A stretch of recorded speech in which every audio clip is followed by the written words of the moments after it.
Everyone, সবাই কেমন আছো? আশা করি অনেক ভালো আছো। আবারও একটা শনিবার তোমাদের সামনে একটা নতুন ভিডিও নিয়ে চলে এলাম। স্ক্রিনে তোমরা যেটা দেখছো আজকে সেটারই একটা চাটনি বানাবো, সেটাই তোমাদের সাথে শেয়ার করব। এই ফুলটাকে অনেকে বিভিন্নভাবে বলে, তোমরা কে কিভাবে কি নাম ধরে ডাকো সেটা আমাকে প্লিজ কমেন্ট করে জানিও। আমি এটাকে ঢ্যাঁড়স ফুল বা টক ফুল বলি। প্রথমে ফুলগুলো থেকে বীজগুলো ছাড়িয়ে ভালো করে ধুয়ে গরম জলে একটু নুন দিয়ে সেদ্ধ করতে দিয়েছি। মিনিট 5 সেদ্ধ করার পরে আচ্ছা, ভিডিওর মাঝখানে একটা কথা বলি।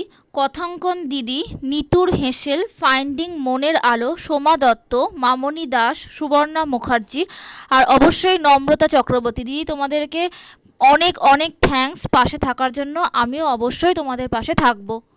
ভালো করে সেদ্ধ হয়ে গেলে একটু ঠান্ডা করার পরে ভালো করে ছেঁকে নিয়েছি, মানে জল থেকে ছিবড়েটা ছেঁকে নিয়ে ছিবড়েটা ফেলে দিয়েছি এবং এই যেই রসটা ভালো করে ফুটতে দিয়েছি। পরিমাণ মতো এতে চিনি আমি অ্যাড করে দিয়েছি। যেহেতু আমার এটা খুব পাতলা হয়ে গেছে তাই আমি একটু গ্যাসে বসিয়ে ঠিক করে নিচ্ছি, মানে একটু ভারী বা মোটা করে নিচ্ছি।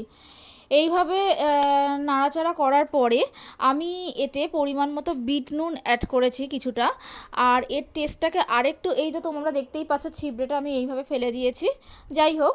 আর এর টেস্টটাকে আরেকটু বাড়ানোর জন্য এতে একটু ভাজা মশলা অ্যাড করেছি, দিয়ে এই কন্টেনারে করে স্টোর করে আমি ফ্রিজে ঢুকিয়ে দেবো এখন। আর এটা মোটামুটি তোমরা 1 সপ্তাহের মতো খেতেই পারো, কোনো রকমভাবে গন্ধ হবে না।